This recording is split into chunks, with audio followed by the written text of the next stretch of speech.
Khalid bin Walid is remembered as one of the greatest military commanders in human history, a man who fought dozens of battles and never tasted defeat on the battlefield. Empires feared his name, armies collapsed at his strategy, and history records him as the undefeated warrior of Islam.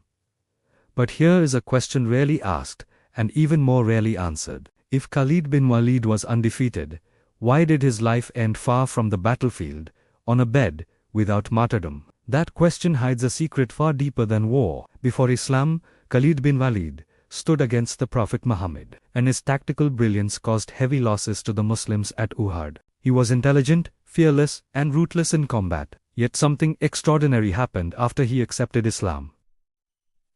The same sword that once fought against truth was now dedicated completely to it. The Prophet gave him a title no human could invent: Sayfullah, the sword of Allah. From that moment onward, Khalid fought not for tribe, not for pride, and not for fame, but for something far more dangerous to the ego.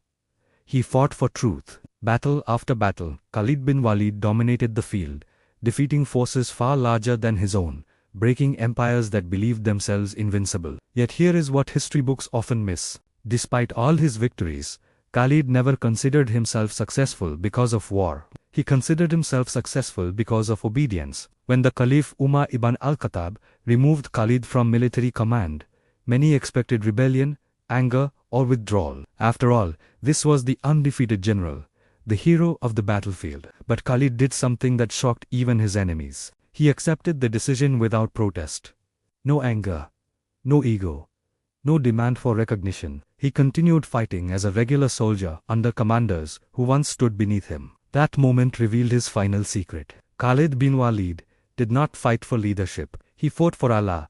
In a world obsessed with titles, promotions, and recognition, Khalid proved that sincerity is greater than status. He understood something modern minds struggle to accept. Success is not defined by how high you rise, but by why you rise. At the end of his life, Khalid lay on his deathbed, covered in scars from countless battles. He reportedly said that not a single part of his body was free from wounds, yet here he was dying like a normal man. And then he said words that echo through history. He said that he had sought martyrdom in every battle, but Allah had decreed otherwise. Why? Because Allah wanted to teach humanity a lesson. Martyrdom is honor, but obedience is higher. Victory is impressive, but sincerity is eternal. Khalid's final secret was not his sword, his strategy, or his courage. It was his submission. Islam transformed a ruthless warrior into a servant of truth. It taught him that even undefeated men must bow, and that bowing is not humiliation, it is liberation. Modern culture worships power, dominance, and public recognition. Islam questions all three. It asks, power for what? Dominance over whom? And recognition from whom? Khalid bin Walid understood that real honor does not come from being remembered by people, but from being accepted by Allah. That is why Islam does not glorify war. It glorifies intention.